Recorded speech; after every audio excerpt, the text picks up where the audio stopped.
สบายดีทุกคนสบายดีพี่น้องเบิร์ดสุมงสวรรค์เด้อเมื่อนี้กำลังสิไปเฮือนเบาไก่พี่น้อง พอดีว่าเป็นงานวันเกิดเบาไก่มานี่เพิ่นโทรมาเชิญไปงานวันเกิดเพิ่นแต่ตอนนี้เป็นยังไงเฮือนก่อนนะทุกคนกำลังสิว่ามีคนบอกว่าโมมักแบบเฮือนเหมียวบ่มักกระยาแล้วพี่น้องก็เหมียวหมักเนาะเหมียวหมักแบบนี้เหมียวก็สั่งแบบนี้จบ เหมียวหมักเนาะสั่งเฮือนตามใจผู้อยู่ผูกตามใจผู้นอนหมักแบบใดก็สั่งแบบนั้นเด้อผู้ใดบ่มักกระยาไปละพี่น้องไปหากินงานวันเกิดต่อ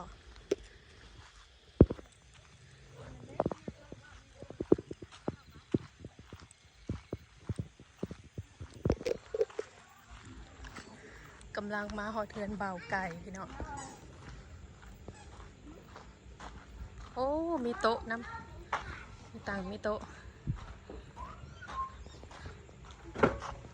ป้าพร้อมเพียงสวัสดีพี่น้องสวัสดีครับบัวได้เห็นเบาไก่แต่โดนๆแล้วเนาะ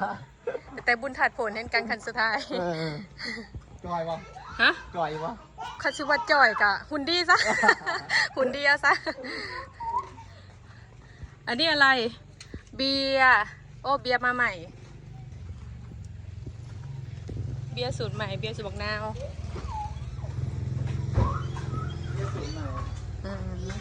เขาจะบอกโอ้สูตรใหม่นี่นะกินแบบผลไม้ยังบ่ทันมีคนมาวะ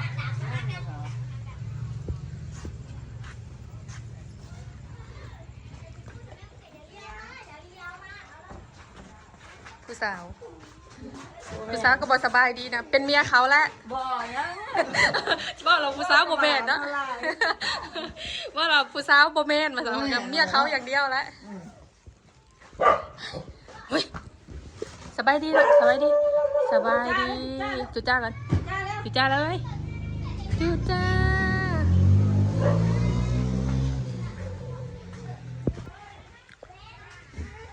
มาแล้วก็คิดหอดยายพี่น้องเลยมาเพื่อน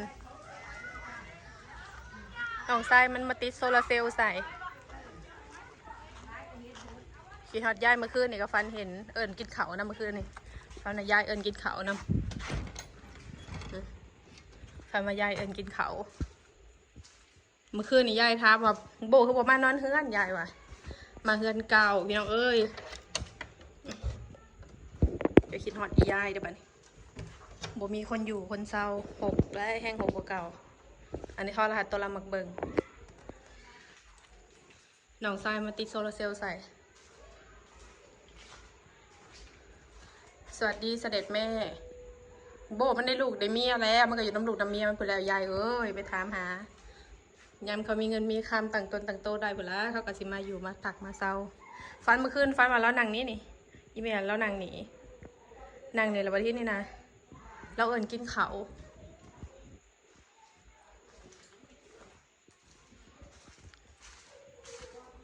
โมมีคนอยู่จ้ามีแต่น้องทรายติดโซลาเซลล์ไว้น้องทรายก็อยู่น้ำเมียอยู่บนดวงน้ำเมียคิดหอดบอลแล้วอยู่นี่เราสมัครนอนอยู่หน้าบ้านอีเมย์สมัครนอนอยู่นี่วัวเหอกับปิดไว้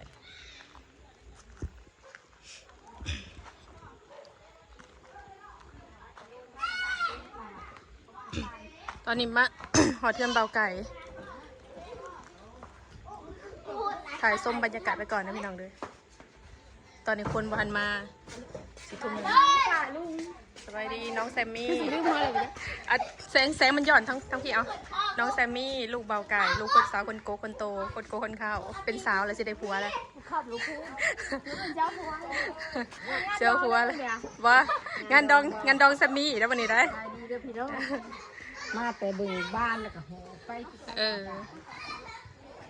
อาไปให้ว่าเขาขับข้างลงแบบได้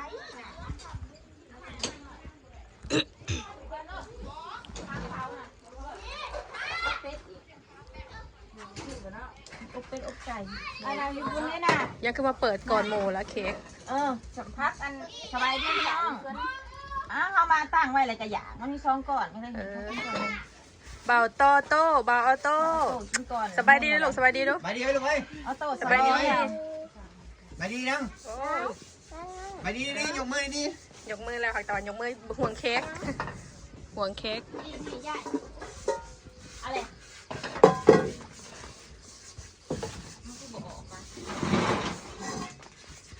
ปิ้งไก่ป้าเห็นไก่แล้วปลาดงแห้งสบู่ขืนบ้านเอาปลาดง แต่งดองใหม่เลยครับ ฮะ แต่งดองใหม่ แต่งดองอีกรอบ แต่งทุกปีสมี่วะงั้นแต่งสมี่มันนี่วะใส่ป้าเอาดิหอนแห้งดิโอเคทุกคนเดี๋ยวถาพอกันตอนเป่าเค้กต่อ ลาดสายยางมากฮะลาดสายยางมากมันใส่ลาดนี่ เปล่าหน่อยครัวเฟสป้ามันกระสำสีแซ่บเลย มันได้เมียหรอปะจ๊ะ เว้ย ยัง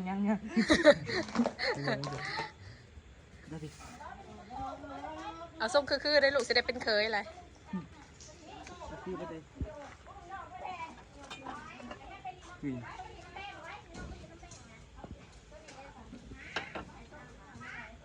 ลาบเป็ดสิลาบหรือสิปิ้งอันนะครับ จัดดิใช่ผักใส่อบดิ ผักใส่อบ อบเป็ด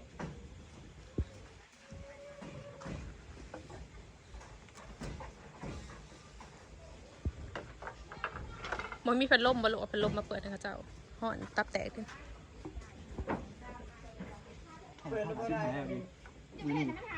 เปิดได้ใส่น้ำเปิดได้ใส่น้ำเปิดได้ใส่กระซ้ำมาแล้วเอาไว้ล่าง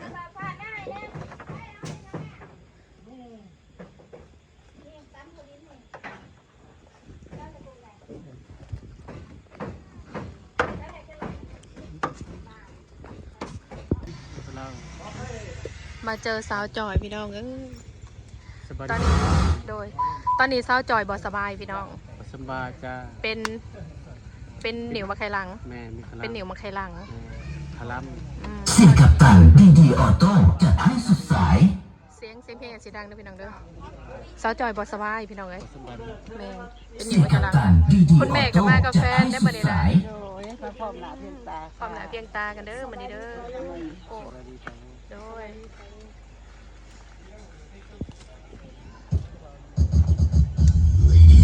คนมางานวันเกิดเบาไก่ร้ายเด้อพี่น้องเด้อ เส้นกัปตันดีออโต้จัดให้สุดสาย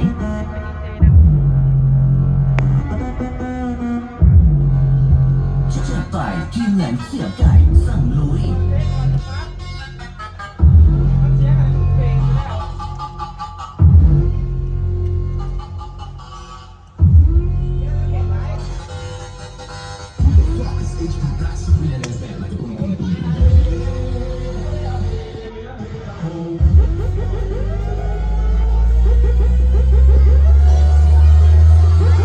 ไปถ่ายดีเจให้เขาเพิ่งมาเป็นหนึ่งฝากได้ไหมคะถ่ายดีเจก่อน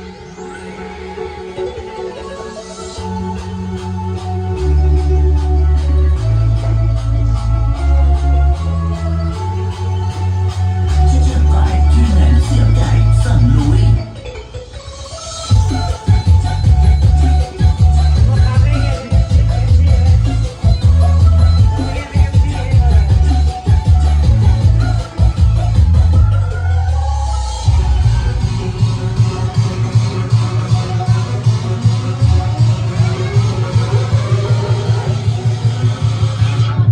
ก็มันเตี้ยคน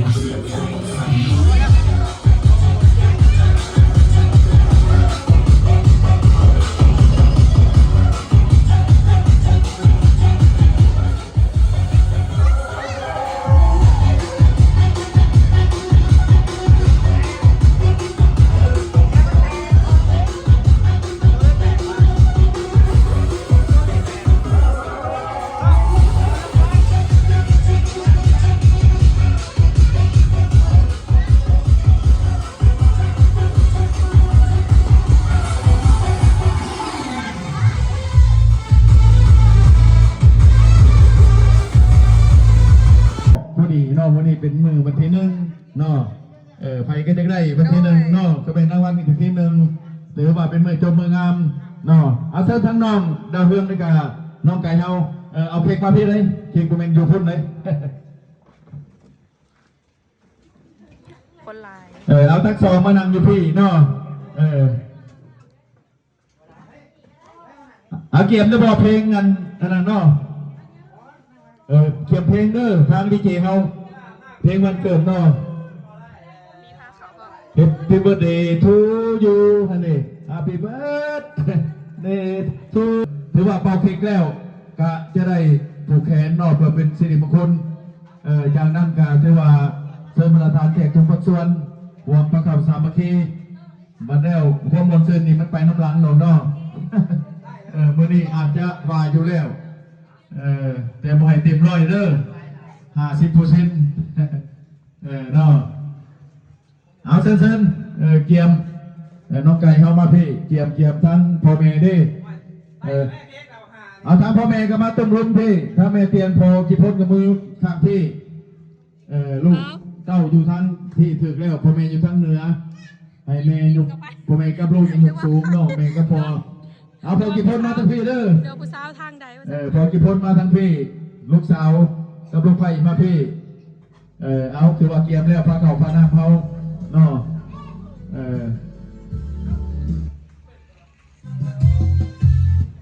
เอามาพี่บันนี้กัปตันเอามาพี่เค้กบันนี้เอาเข้ามาเนาะ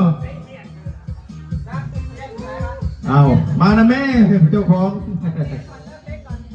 เอามาเพลงกันบ่เอาให้มันได้ที่คนนี้เนาะมาเจ้าไปคางบัดตกไปทางใหม่บ่เป็นได้เนาะ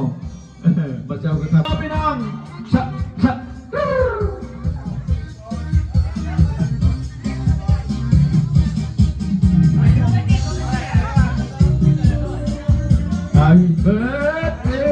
เบิร์ดตัวมือไปน้องตัวมือแล้วกันเลยชะ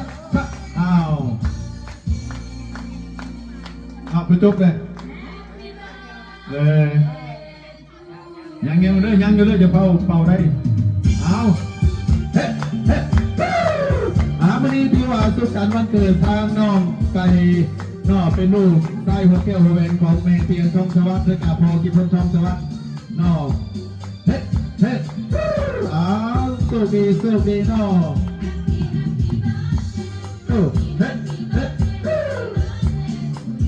ถือว่าเจ้าของวัดเดินคนกำลังเป่าหรือว่าวันนี้มีอยู่2เค้กเอาเป่ามอดจะบ่ชะ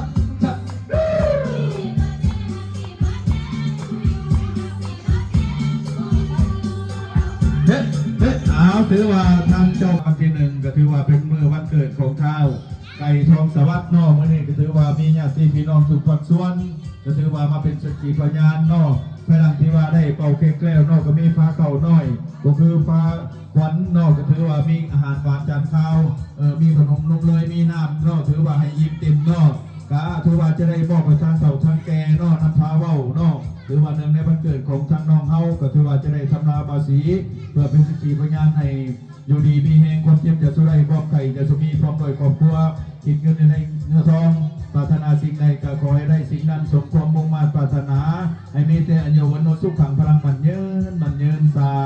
ธุอนุโมทามิโอ้ยบอกไปได้ปัจจุบัน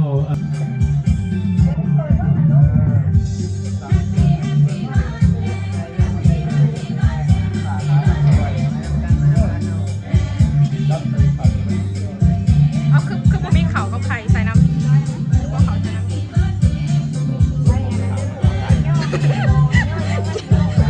า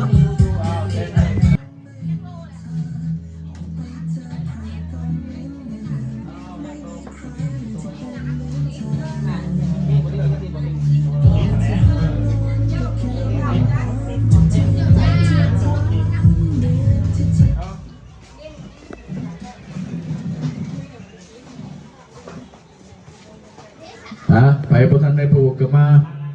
ท่านพอสอนใส่ลายในเด้อเมสอนเด้อให้ลูกให้ร้านเฮามันก็หยอกซื้อเราเนาะสำในเป็นกระบวาเนี่ยทั้งน้องไก่เฮาขอเพียงแต่ว่าป้ายผูกแขนตัวนี้ถือว่าผูกความสัมพันธ์ไมตรีเนาะหักแพงแบ่งปันกันเนาะถือว่าเป็นลูกในบ้านเป็นวันในส่วนของพวกเฮาเนาะก็ถือว่าเหตุตามเหตุของประเพณีเนาะเอาผูกแขนหับจับแขนเอาเพื่อเป็นสิริมงคลในแก่ลูกแก่หลานเนื่องในวันเกิดของเพิ่นเนาะ กับผู้ดีประมาณ35 ปีนี่บ่เนาะประมาณนี่แหละคันสิฮอดเนาะ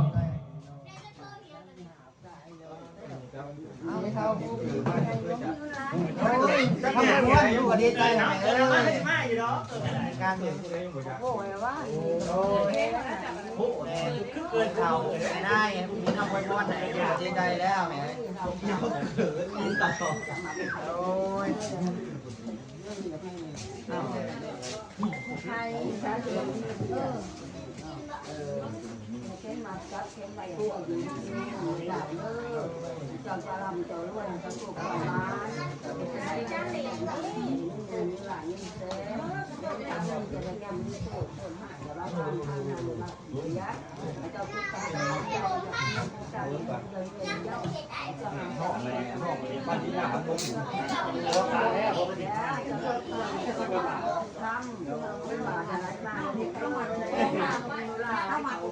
มันรู้ได้ว่ามีสิ่งงามก็ต้องรับผิดไม่ก่อน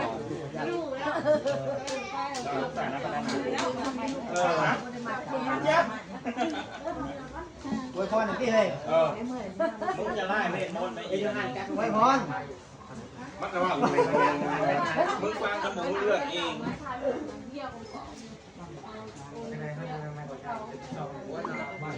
ไม่เขาย่างไหวมากได้บางอย่างเขาจับฟ้าในเหมือนเขาพอแล้วจับฟ้าหลายครั้งเราบนเห็นหาสื่อแล้วซิมคือบนซ่อง